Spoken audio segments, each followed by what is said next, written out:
Well, good afternoon, everyone. The topic today is saving your life with wearable technology, um, and we will. I just wanted to notice on the bottom left, you'll see the website that you refer to.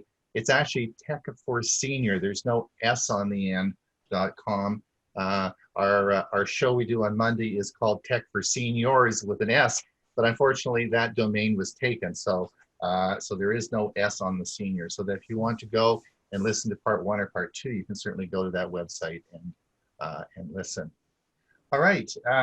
The goal of the presentation today is to keep this simple, is to teach you 2 common medical conditions that can incapacitation or stroke. How wearable technology can help you identify these conditions and seek medical help. Now, just a disclaimer on this, since I'm retired now for many years and I don't have medical malpractice anymore, these are not the views of any organization. It's not meant to be personal medical advice, and you should always check with your healthcare provider before changing any treatment plan. And the people in this presentation are fictitious and do not portray any members of our community. Now, I don't expect you to read this, but I've given this presentation to many clubs, and and it was Superstition Sunrise Club in Mesa who I gave this presentation to, and one of the individuals followed through with my recommendations and was being monitored and was told to go to the hospital on an emergency basis and was admitted to ICU. And the cardiologist said had he not come in that night, he wouldn't have made it. So I got a very nice letter from the resort and from this individual as well, thanking me because indeed his presentation saved his life. And so there probably will be more like that. So I think it is an important presentation. We're going to talk about monitoring, and we're going to talk about wearable technology. And the takeaway from this slide is that wearable technology is big business. If you go to Best Buy now, you'll see a large part of the store is all wearable technology. It will be the fastest growing electronics consumer sort of devices in the next few years. It's going to be huge, and we'll talk about why that's going to be. For example, if you look just in the smartwatch field, you'll see that the smartwatch shipments in the last quarter of 2019, the smartwatch only comprised 17.6% of the market.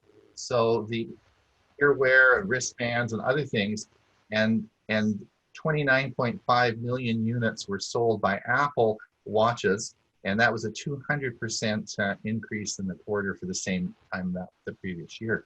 So big business, lots of stuff being sold, and Apple's making a lot of money. However, what you need to know is that there are actually 3 contenders in the market. Well, Apple is leading right now.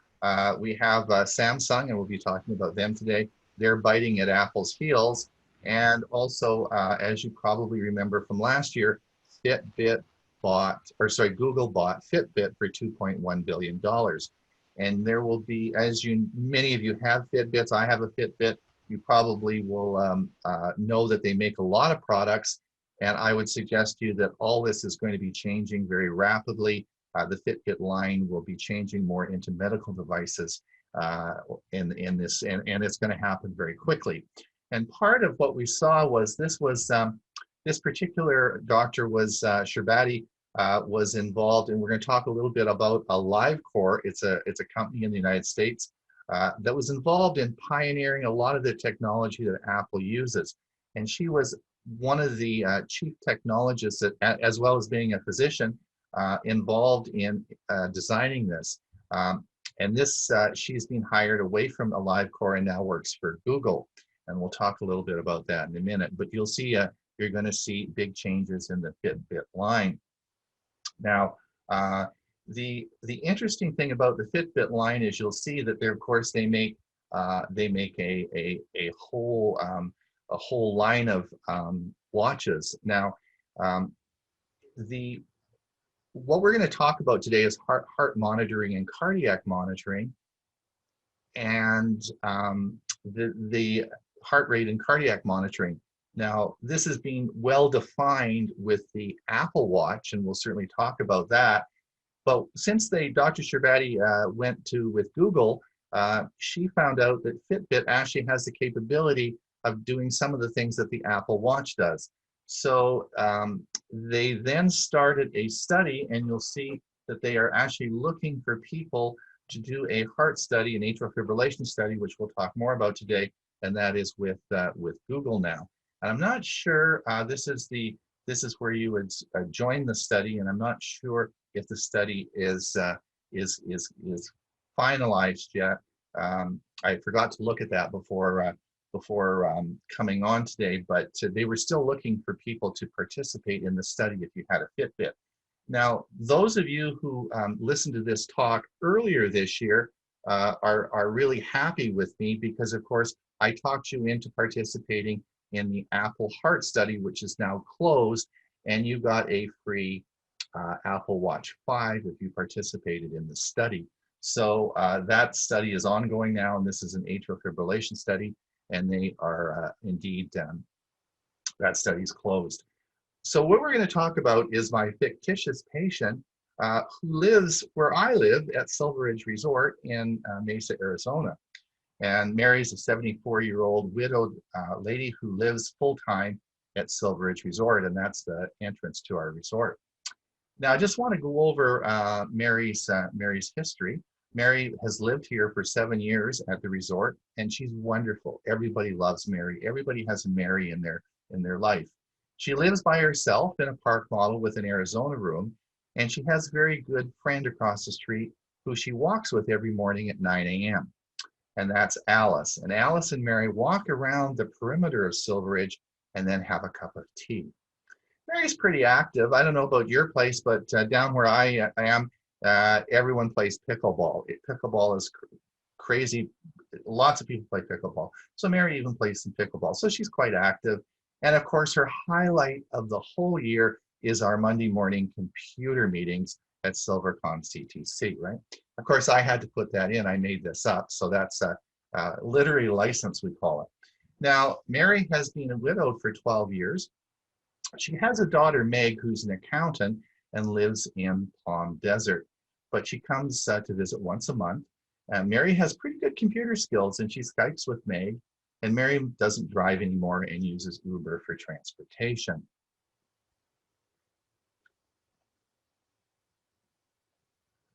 Now, Mary has pretty good health. She sees her family doctor's Dr. Jones, and she sees him about twice a year. She's a little bit overweight, and she has a bit of blood pressure, and so she's on some mild blood pressure pill. But other than that, she's doing really well.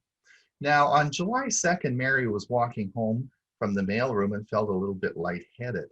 I don't know, it's lightheaded and dizzy spells are common with seniors. She had no chest pain or palpitation, and she sat down on the grass, and you'll see the grass down by the road there. And this is as you're walking back from the mailroom. John came along in the golf cart. Everyone has golf carts at our resort, and picked her up, and he took her home. She felt fine. However, in talking with her doctor or her daughter, she made an appointment to see Dr. Jones the following day. Now, you know this is made up because, of course, who gets to see their doctor the next day when they call for an appointment, right? But anyway, we'll continue on with that. So she goes in to see Dr. Jones. Dr. Jones checks her over. Everything is fine. Her blood pressure and pulse are okay, and there's really nothing wrong. Since this episode only happened and it was only a few seconds, and she just felt dizzy for a little period of time, they decided not to do anything about it, and they just keep an eye on things. Then a little bit later on July 17th, Mary was cooking supper, and she felt similar lightheadedness, and it lasted for about 30 minutes. And so then she went and she didn't have any chest pain or palpitations, but she sat in her lazy boy chair. She again made an appointment to see Dr. Jones the next day, and he said he couldn't find anything wrong with her. Everything was fine again.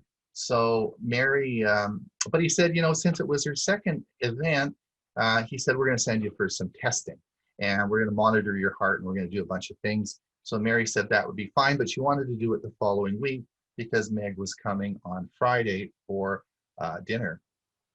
So that night, on Wednesday at 2:30 in the morning, Mary got out of bed and to pee. And when she was getting off the toilet, she had another dizzy attack, and she fell to the floor, and she heard a terrible crack in her right hip.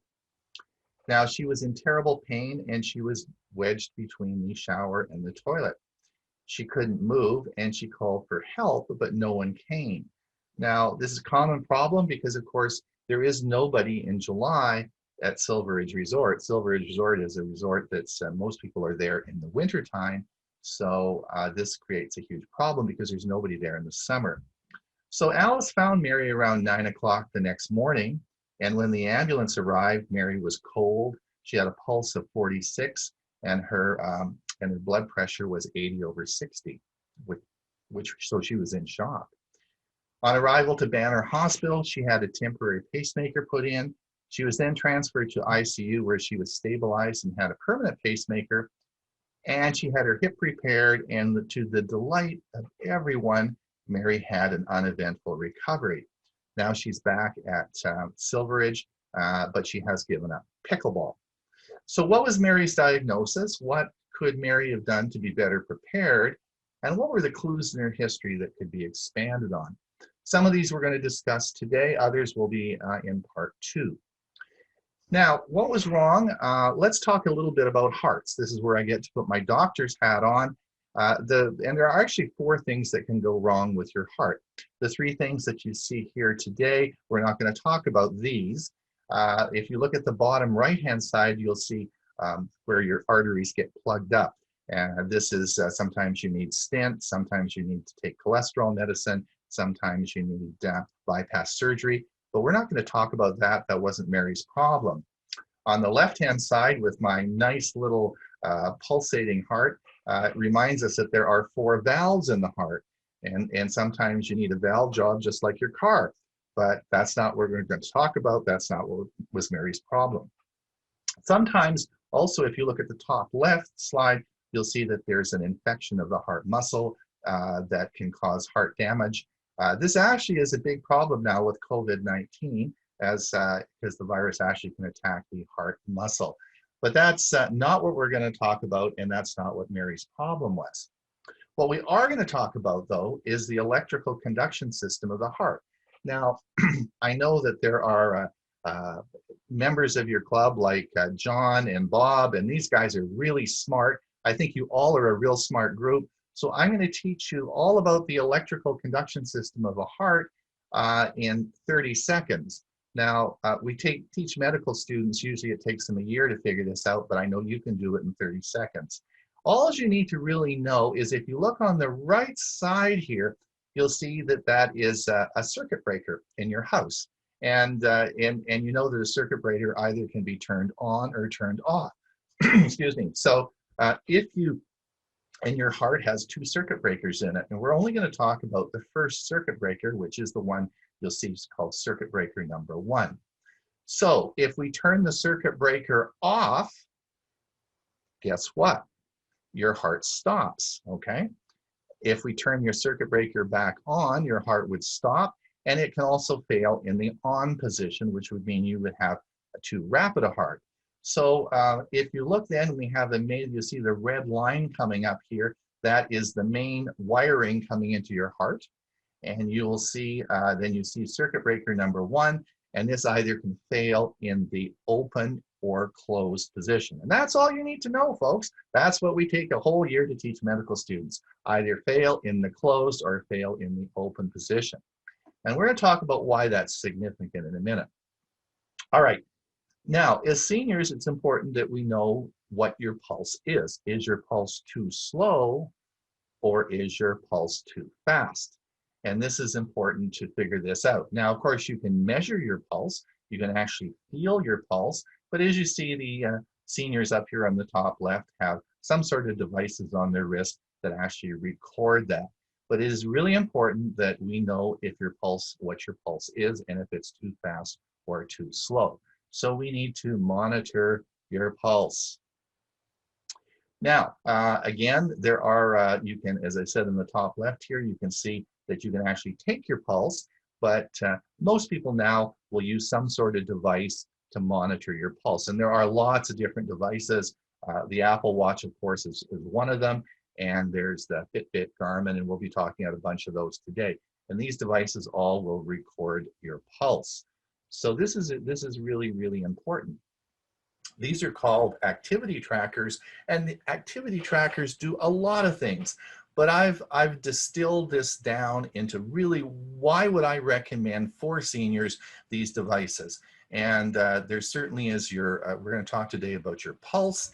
And in part 2, we talk about the accelerometer for falls and emergency notification. All right, let's talk a little bit about what happens if your pacemaker fails in the closed position. What happens if it flips off? And this is where your heart rate really slows down. And this is what happened with Mary, is that she had a problem with her heart that required a pacemaker, and that's because circuit breaker number 1 failed. Now, I know a lot of you drive and have cars, and maybe in the past you've had some electrical problems and tried to get it fixed. And trying to diagnose electrical problems in cars has 2 problems. Number 1, it takes a lot of time, and number 2, it costs a lot of money. And most people get electrical problems in their car, sell the car and get a new one. Now, the problem, it's the same problem with hearts, is when your pacemaker fails in the closed position and it slows your heart rate down, it can be intermittent and very difficult to diagnose. In fact, a lot of times seniors go around and they see doctor after doctor after doctor, and it takes a while before it comes to light because it's an intermittent problem.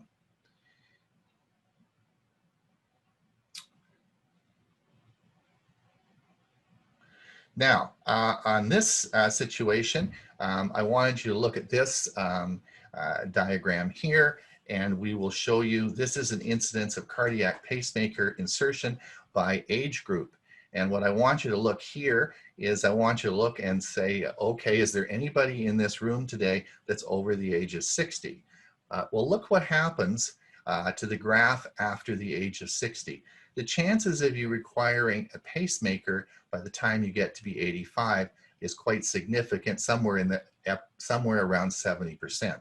So just as you get your cataracts repaired or taken out, just as you get knee replacements, joint replacements, the pacemaker number 1 fails at the same rate.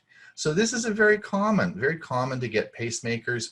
The problem is, in Mary's situation, she almost died. She didn't die because she needed a pacemaker. She died because she had a fall. She was by herself, and she got very hypothermic and all sorts of problems related to that. So we want to be able to pick up a slow heart rate early on and be able to get you treatment and get a pacemaker in you before you break your hip, before you run your car into a tree, before you cause problems. And just remember how common this is, okay? Now, guess what? The Apple Watch actually alerts you if you have a slow heart rate. It will tell you right on the dial. It will tell you if you have a slow heart rate. Now, what happens if your heart is beating too fast? Suppose, for example, pacemaker number 1 fails in the open position. Remember, it can fail in the close or it can fail in the open. Then you get a very rapid heartbeat, and it goes between 140 and 180, and your heart has what we call palpitations. And that, folks, that's again pacemaker number 1, and that means you have atrial fibrillation. Now, you may not know what atrial fibrillation is, or you may not have heard of it, but it is indeed a common condition that we have as we get over the age of 60. And one of the big problems with atrial fibrillation is it's a major cause of stroke.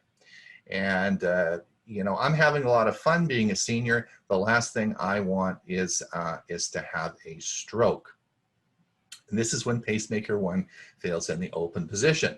So guess what? The incidence is all bad news. I'm sorry. Look at age 60 again, and look at the graph of incidence of atrial fibrillation as we get older. In fact, it will parallel the pacemaker insertion because it's the same problem. It's the same pacemaker number one, either fails in the open or it fails in the closed position. So atrial fibrillation is a very common condition over the age of 60.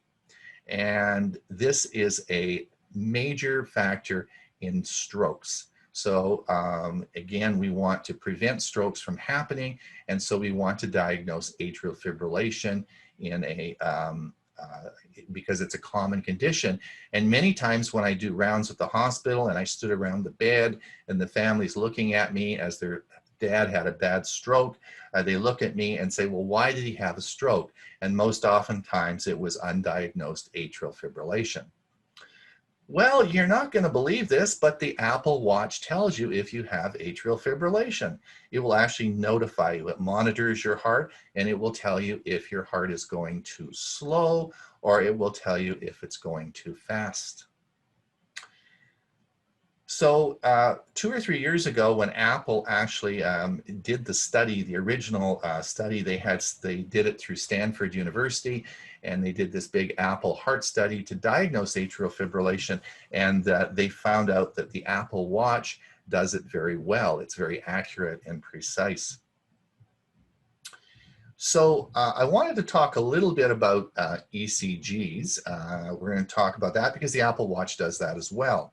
Now, if you look up here on the right-hand side, you'll see a very perplexing looking man. And this picture is the first ECG machine, and that was in 1860. Now, folks, in 1860, they were still in Europe burning witches at the stake. So let me sort of say, it's surprising they didn't burn the doctor. Can you imagine in 1860 having going to a device like this and having your right hand in a bucket of water, your left hand in a bucket of water, and your left foot in a bucket of water, and being hooked to this contraption? You would have thought for sure that you were going to die. Well, that's because very early on in medicine, we knew that studying the electrical characteristics of the heart gives us a lot of information. And if you look over here to the left, you've probably been to the hospital and you may have had an electrocardiogram. And that's when they put all these little sticky things on you, and then it produces something like this in the bottom left-hand corner, which is called an ECG. Now, why is this important?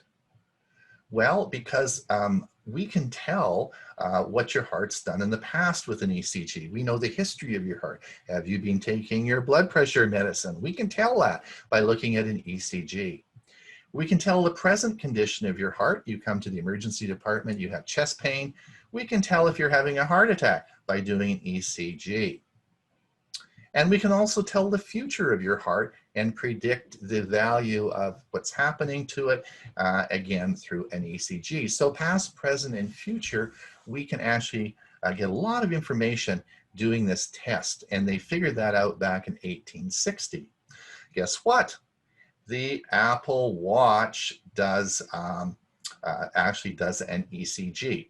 So if you look at the top right-hand picture here, you'll see his index finger is pushing on the crown of the Apple Watch. The Apple Watch then records the ECG. It goes into the iPhone and is stored as a PDF file. And at the bottom right-hand corner, you will see a copy of the ECG that was done. This was an actual ECG done on a friend of mine. I don't have an iPhone, but he did this ECG. What's interesting about the ECG, and let's see if we can bring this up and make it a little bigger. The ECG actually does an interpretation as well. This ECG does not show any signs of atrial fibrillation. So why is this important? Well, if you're out and you're a bit dizzy and you're having some trouble and you push that button and it records the ECG and it doesn't capture atrial fibrillation, when you go in to see your doctor, that's helpful because he then can rule out one of the common problems of a dizzy spell.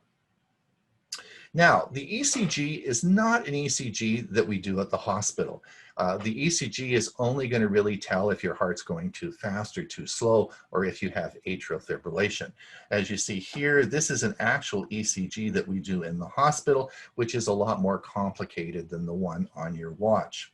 Now, and just to remind everybody, of course, you have to actually have an iPhone to work with the watch. The ECG function on the watch will not work as a standalone.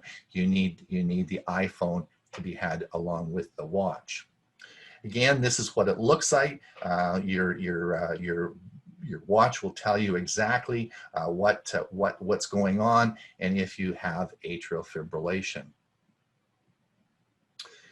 Now, of course, this is of great significance, and many healthcare plans now identify this and will actually pay or subsidize for the Apple Watch. I'm sorry, these are probably dated slides. These were taken, I made these about 6 months ago, and at this time, these were the companies that were providing subsidy or paying for the Apple Watch. Of course, in Mary's case, if Mary had had an Apple Watch, if she had been able to, when she first sat down on that grass, if she had taken her ECG and saw that her pulse actually was 40, then she could have notified Dr. Jones when she saw him the next day, and he would have sent her right to the hospital for a pacemaker, right? That's diagnostic of needing a pacemaker. And that would have saved a lot of money to the healthcare provider. So that's why they're interested in getting the watch out there for you. I wanted just to show you, this is a new slide that I've added to the presentation, and it's a bit confusing. When we talk about the watch as a medical device, if you are going to record or store medical information on a device, then it has to be reviewed and approved by the FDA. And if you look here, there are many things that a smartwatch will do, but not all of those have to be approved. And what has to be approved by the FDA, of course, is the pulse and atrial fibrillation. Oh, level 2. Level 1 is stuff like Ecg machines, respirators, and things like that would be a level 1. But the watch, the atrial fibrillation part of the watch falls in level 2. So it has to be approved by the FDA. Now, and in fact, every country that the watch has this application working on. So, and Apple, of course, that's why Apple, they're about 2 or 3 years ahead of everyone, because they've gone around the world and have their watch approved in all the countries way before everybody else. Samsung, the Watch 3, which was just released August 5th, I'm happy to tell you that it does indeed have the FDA approval now for atrial fibrillation monitoring. So that, as I speak, as this conference is going on, they are starting to turn on the ECG atrial fibrillation on the Samsung product. Also, the next one coming out will be blood pressure monitoring or recording. This is not available on the Apple Watch, but it is available on the Samsung Watch 3. Again, it's been approved in South Korea and it's pending approval with the FDA, but the Watch 3 will be able to do that. Now, the fall detection and emergency notification, we're not going to talk about that here. That's in the part 2, but this is nothing to do with medical diagnosis. So this does not require FDA approval. So all the watches can certainly have these features on and does not require FDA approval. I put blood sugar on here. We'll talk a little bit about that in a few minutes, but we can now, from the watch, do a blood sugar. There's a number of companies now that have filed for patents, and I would expect within another year, we will see the watch being able to do a bloodless blood sugar, and that will be the holy grail. This is the, now we've talked a lot about the Apple Watch. This is the Samsung Galaxy Active 2. This has been out for a year and is about $100 cheaper than the new watch that just came out. It's been a bit of a problem because they haven't been able to get the FDA approval for the cardiac monitoring atrial fibrillation, but this has now happened. So this watch as well should have the atrial fibrillation turned on.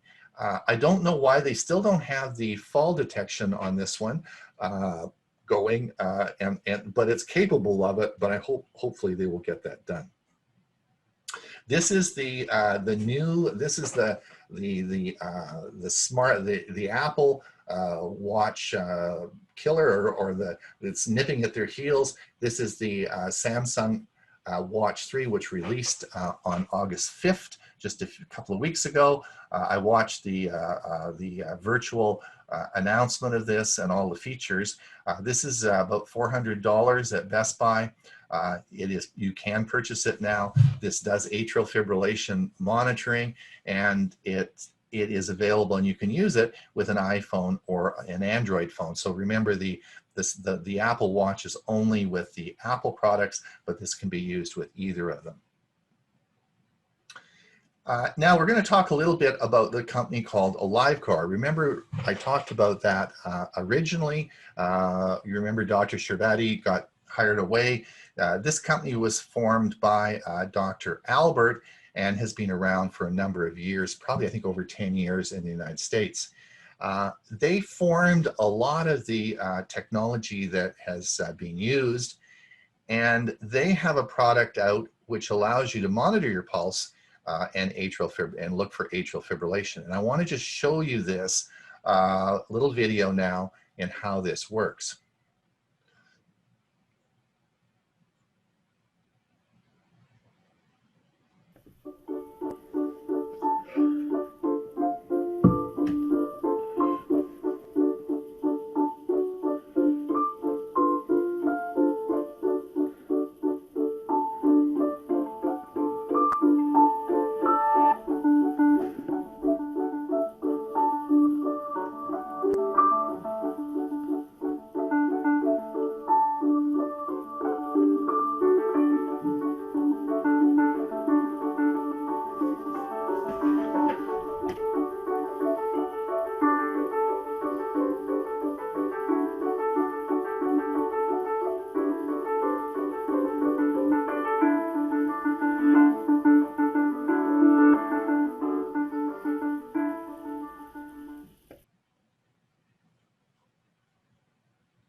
So when I give this presentation in person to various groups, I have this device, I carry it with me, and I say, all right, afterwards, who wants their ECG done?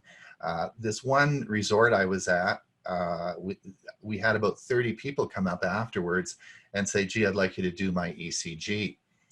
Out of the 30 people, we picked 3 people up with undiagnosed atrial fibrillation. And one fella came and he said that he was feeling lightheaded. We did his ECG and his pulse was 40. I sent him to the emergency department in an ambulance. So this is a device that is $99 on Amazon. It's a bit hard to find right now because COVID-19 also is causing cardiac problems, and a lot of the cardiologists are recommending this for cardiac monitoring. It's a small device. It can fit on a keychain. It's only $99, and it will interpret your ECG for you. It'll tell you exactly what the Apple Watch does, so you don't actually have to spend all the money on an iPhone and buy an Apple Watch as well. This will do exactly what I showed you, and it's $99. So these devices have been around. It's common. I'll show you mine afterwards. I bought it at Best Buy, and again, this is the device. This is my ECG on my device. This is exactly what it looks like. This is I did my own ECG. It stores it again as a PDF file, and you'll see that fortunately my My analysis was normal. I was not, and my heart rate was 87, and I had no, it was a normal recording. There was no atrial fibrillation there.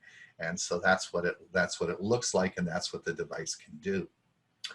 Now, the last thing I want to talk about today is, you're probably all thinking, just a minute now, this gets a little bit complicated because each device has to be approved by each country to make this all work. This is going to get a little bit complicated.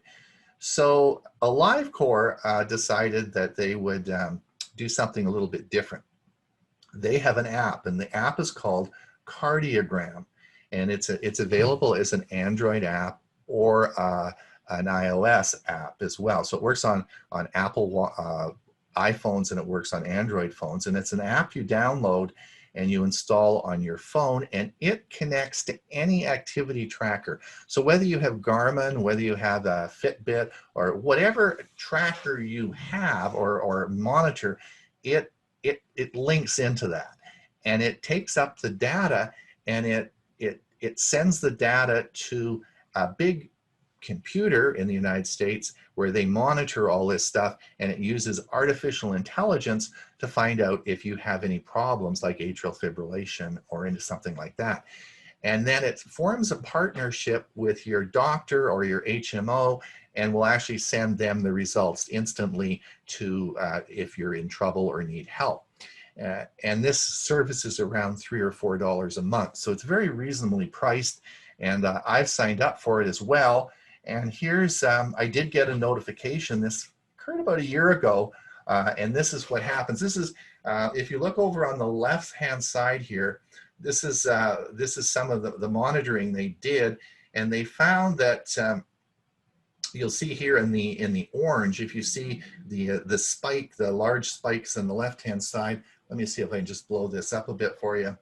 There you go. You'll see just after 6 a.m. you'll see this orange really high level of activity with my heart.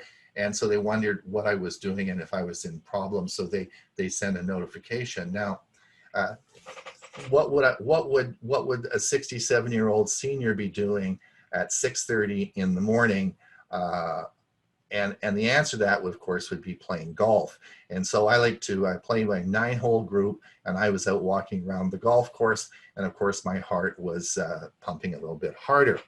Now, had I been at home, had I had chest pain or shortness of breath, I could have been in trouble. So anyway, I let them know that that was fine and I was okay, and everything was copacetic. This is the service that the fellow at the very beginning when I was talking used, and they notified him about his problem, and he went to the emergency department. And this is what saved his life, this particular app and the monitoring that they did. So this is a very good service.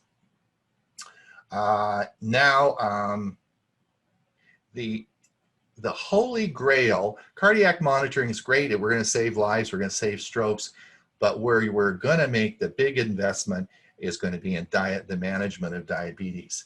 And this occurred in January of this year, and this was the research, Samsung's research group, and they used Samsung's Advanced Institute of Technology, SATE, and MIT, and they came up with the answer to the puzzle. And they used this machine called a Raman spectroscopy. And what this machine does is it is able to accurately measure your blood sugar without poking you, and it does it through the skin as the watch technology will do that.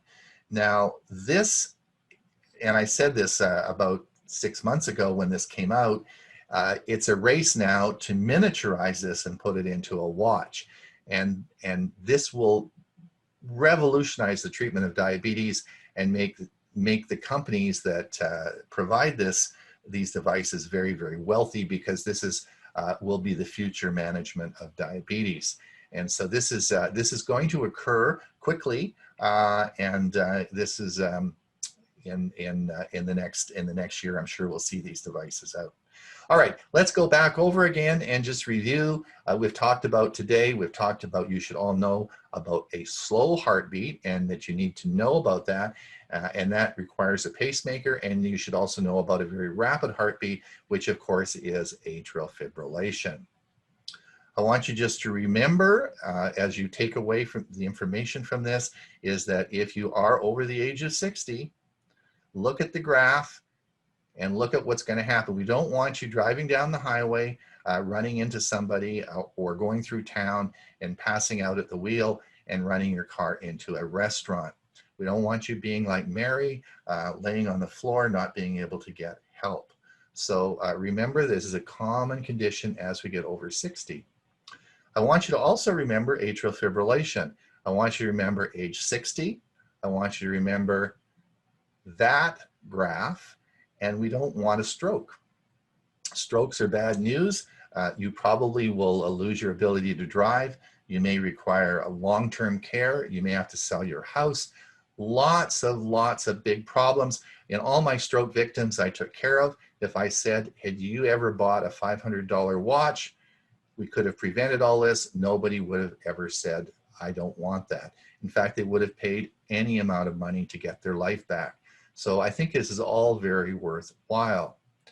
How could Mary have been better prepared to tackle this? And that is going to be in part 2. And I encourage you to have me back, and I will talk to you about part 2. And we look at home devices and how you can actually make your house safer for the senior. Now, one of the people, I gave this talk and someone emailed me this and said, you know, Doc, you know what the moral of the story is? An apple a day keeps the doctor away. And with that, I'm going to open it and stop sharing, and I will be open for any questions that you might have.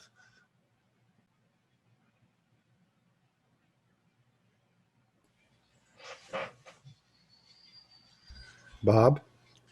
Ron, I have a particular interest in the blood sugar portion of this, since I'm a diabetic, and of course I already have the right watch. Where do I get more information? Do you know? Which watch do you have, Bob? The Amazon. I have the 2, not the 3. You have the Active 2. Yeah. Okay. So have you had any software updates this week on the watch? Not that I know of, no. Because I know they're updating all of them now, so you should be able to. There should be an update coming through on the watch because that watch now you got to remember the blood sugar has not been done yet, right? We're talking about atrial fibrillation monitoring. That's what is being turned on, and also and they still haven't got that fall detection, because that watch also does fall detection. I don't know why they haven't got that turned on, but for sure the atrial fibrillation is being turned on as we speak, and that watch should get the update. And you should be able to do that. And I would assume it would be this week. I mean, I don't know why it wouldn't. They're probably phasing it in. Now, the blood sugar monitoring is another whole topic, and that's going to be none of these devices are capable of blood sugar monitoring yet. That will be a new watch and a new technology that will be probably another year. Okay, so just keep my eye open for it. Oh yeah, this is big. This is big, and Yep.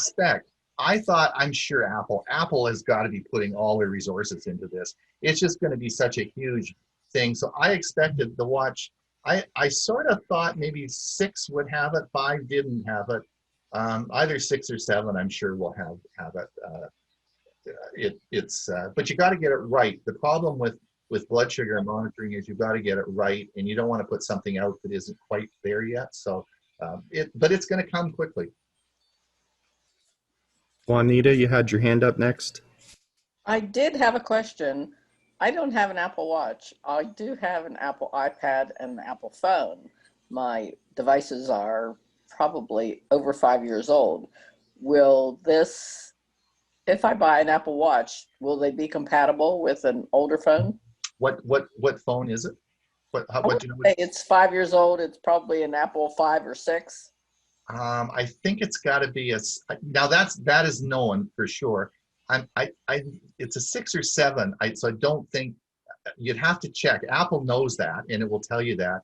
And I've been told that before, but it may be the 6 or 7. I'm not sure. I I think want to it's a say it's a 6S, 6. Juanita. Not the 6, but the 6S has the latest software updates. Yeah, so you'd have to look at that, but for sure you'd want to make sure that your phone was compatible. But you for sure. Now my position is this. I think, and here's 45% of the people in the United States own an iPhone. Like that's really crazy, right? Like 45% of the people don't use Apple iOS. They use. But anyway, but a lot of people own iPhones.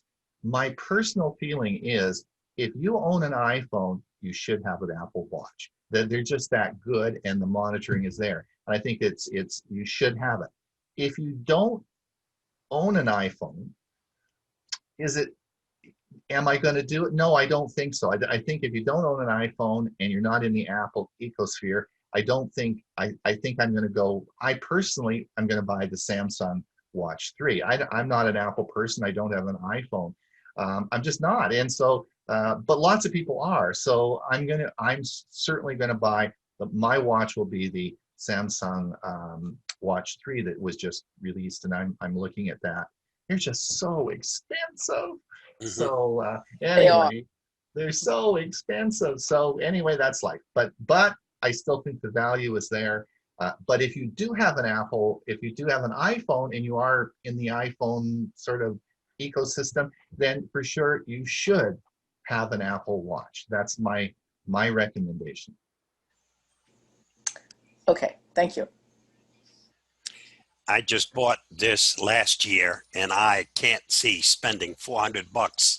And what do I do with this? Well, yeah, now the difference between the Active 2 and the Active 2 will still probably work for another couple of years. I think it's a great watch, and it's $125 cheaper than the Watch 3 that was just released. So yeah, it should work fine. I mean, there are a few features that the Watch 3 has that the Active 2 doesn't, but so what? So they should turn the software on, and that it'll work fine for you. I don't think that that's a problem. But of course, as everything, when the blood sugar monitoring comes out, that will be another watch, and it will be a little bit more money. But on the other hand, diabetes is an expensive disease, and to do your finger pricking and all the testing that is required often is several $1,000s a year, and that will probably all go away. I would expect that even the insurance companies will all pay for these devices, because it's going to cut down.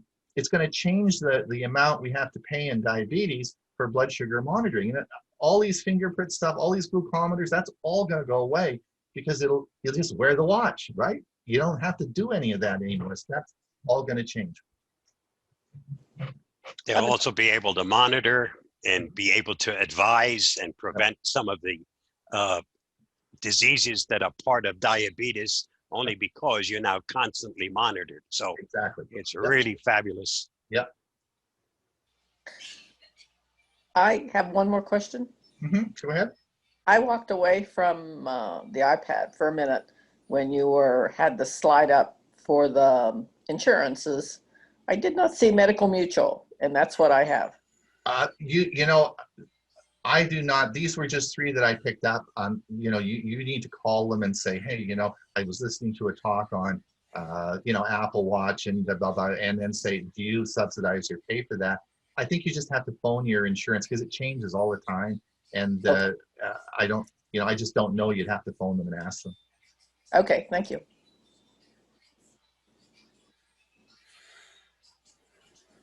And I can't see everybody's screen, so if someone maybe just speak up if you have a question.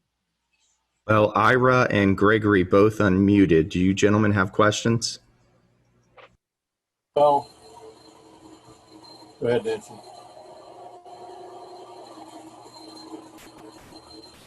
I'm always worried when I don't have any questions is, did I cover the topic so well that nobody has any questions, or did nobody understand anything I said for the whole presentation? So I don't know. I don't know what's with no questions. That's a little bit nerve-wracking.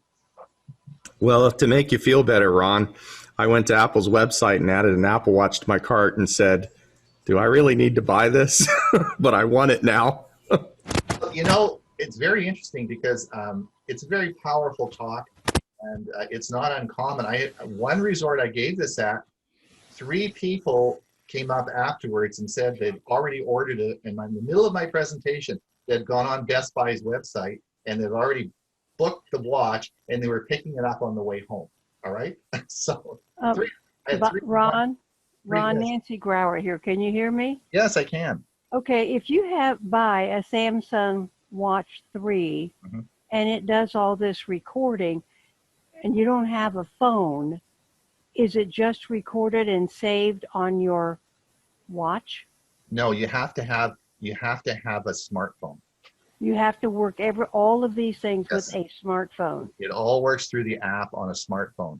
So Okay. you have to have a smartphone. Now, the nice thing about the Watch 3 is that it works on Apple and Android phones. Now, I would make sure, again, you want to make sure, and what you need to talk to probably Best Buy about is what phone and what software on the phone will work, because there's obviously going to be what version of Android will it pair with? Will it pair with Android 10 for sure, but will it pair with Android 6? I don't know, and that's something that because the watch just is so new, before you go and buy it, you would want to check that out. But having said that, Best Buy has a 2-week money-back guarantee that you can take it back if it doesn't work. So I mean, you could always do that. But you will need a watch for this to work with. And part of the problem is the ECG is actually stored on the phone, and a lot of the information is moved from the phone to the watch to the phone. Thank you. Yeah. Can you hear me now? I did have a question.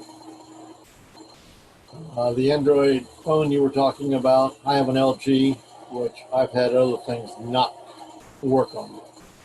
You know anything about that? Sorry, the question was, you have an LG phone? Yes. How old's the phone? About 2 years. Yeah, so it's probably, again, before if you were interested in the watch, then you would need to specifically, probably Best Buy would be the would have that information, and or I'm sure Samsung's website would, because you want to make sure that it would pair with the phone, right? And I don't know the answer to that. Yeah, a lot bought hearing aids and they don't. Right. Yeah. And I don't know. I mean, you, of course, and all the advertising and everything, that they did with these when it came out, people are all using the Samsung S20 phone, right? Which is like a $1,200 phone. But in fact, you don't have to have a Samsung phone. Any Android phone should work, but I just don't know what version of Android you would need. Hello, Doc. Can you hear me? I can. Well, good. Thank you. My name's Ira and La Follette. I don't know if you see me or not, but anyway, I've got a cellular phone. You see it advertised on TV, cellular for old people, cellular, and Right. It's an Android. But will it be able to do any of that if I get the app? I just don't know the answer to that. How long have you had the phone? Oh, I've had it now for probably about 2.5 years. Yeah, I mean, it all would depend on what version of, do you know what version of Android operating system you're using? Yeah, well, hold on a minute. I can give it to you. Go ahead. I mean, I'll just give it to you right now. We go to What settings. version? Wait a minute. I'll go to While settings. he's doing that, I want to remind you if you have questions, I muted everybody, so please unmute yourself. We're not ignoring you. We just can't hear you. Or see you? Yeah, and if you can't talk, chat, because I'm putting stuff in the chat for you guys. Ask the questions there. I'll monitor it. My model number is a Model E4 Plus. It's an Android version 7.11. Yeah, you see, that's an older version. Also, it won't do it. I doubt it. And the other Okay. problem that you have is with the older versions of Android is the Bluetooth version is old as well, because it's usually when your Android operating system is updated, so is the Bluetooth version as well. And so I really suspect that's too old. Now, what I do have is that little finger pick at home that I check my heart rate and my pulse. You know, you stick it in there, like for COVID-19 to see if you're okay, if you're breathing. I do have that. Right. And check that every so often. You know, make sure I'm healthy and okay. That has nothing to do with the arterial fibrillation. Yeah. So let me I don't know if you can see this. I can see it. Can you guys see this? Or is there you go. There it is. Yeah.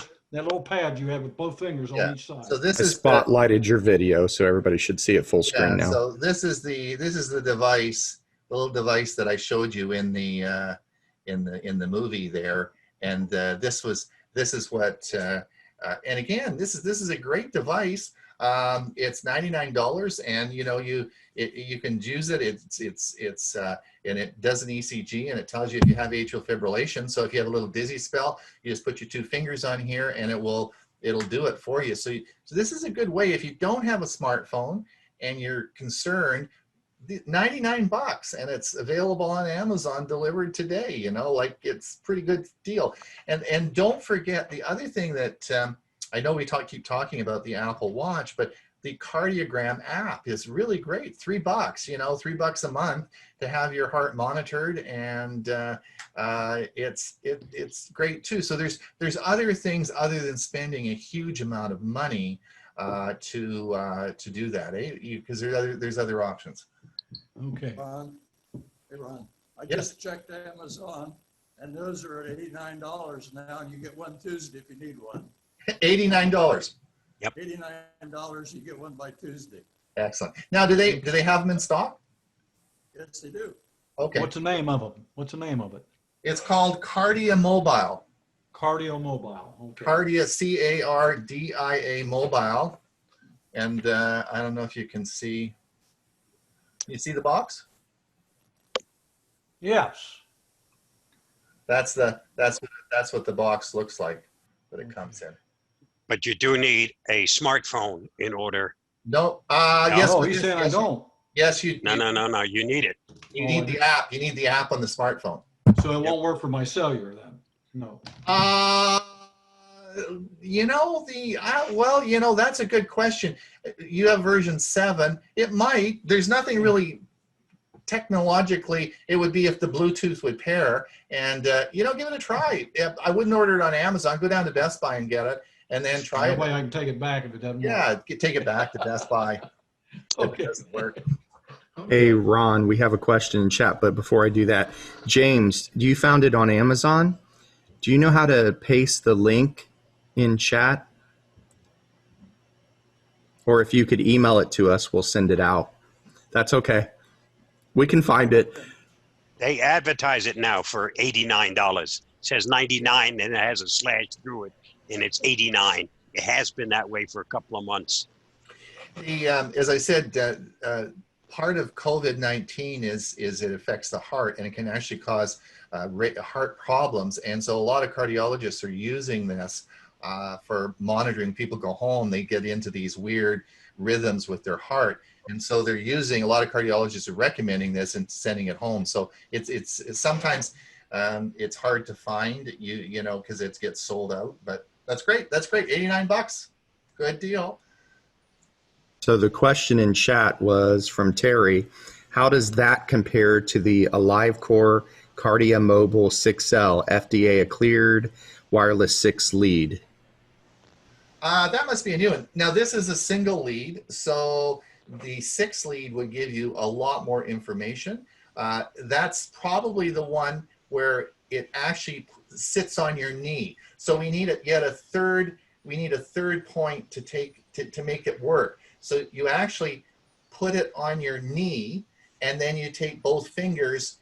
So it's a different device than this, right? There's a pad on the bottom here that connects on the skin of your knee. So you put it on your knee, and then you take your 2 fingers on the right and your 2 fingers on your left, and that gives you 6 leads, which is it. The only advantage to that is you're going to get a lot more information, but you're going to have to send it to a doctor to have it interpreted, right? It's not going to help you anymore, but it would certainly be that information would be a lot of would be really good for your physician, because of course and that's one of the options on the which is cool about this device from Cardia Mobile, is one of the options they have is instant interpretation by a board certified cardiologist. You have to pay for that, but you can actually take it with this, and once it goes on the app on your phone, you can then click the button and immediately it goes out to whoever, and a board certified cardiologist reads it.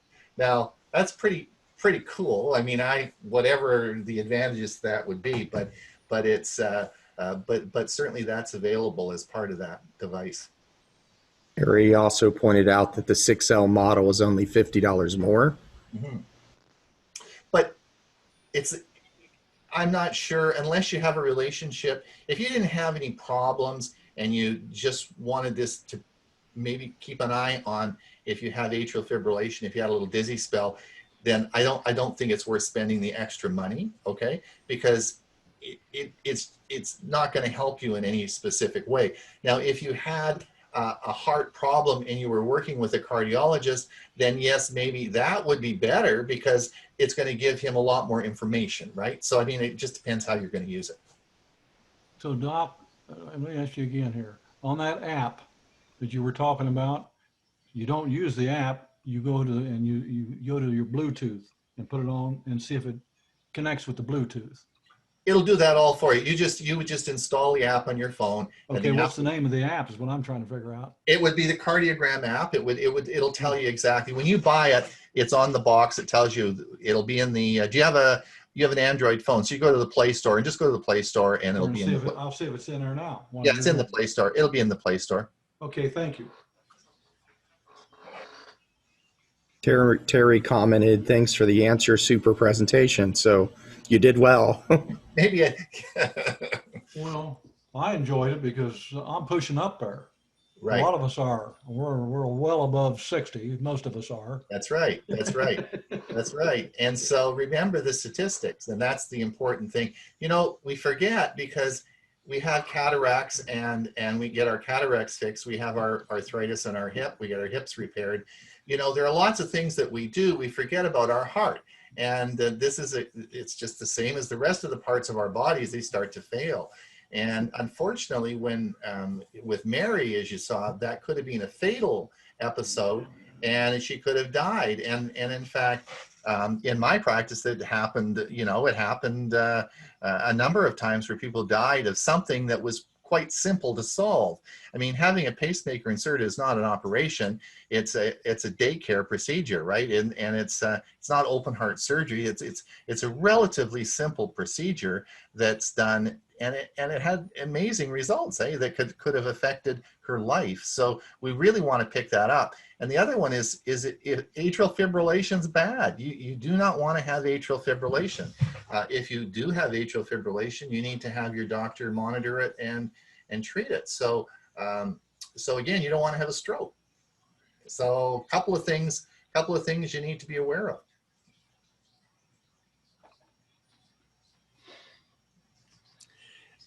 Thanks, Ron.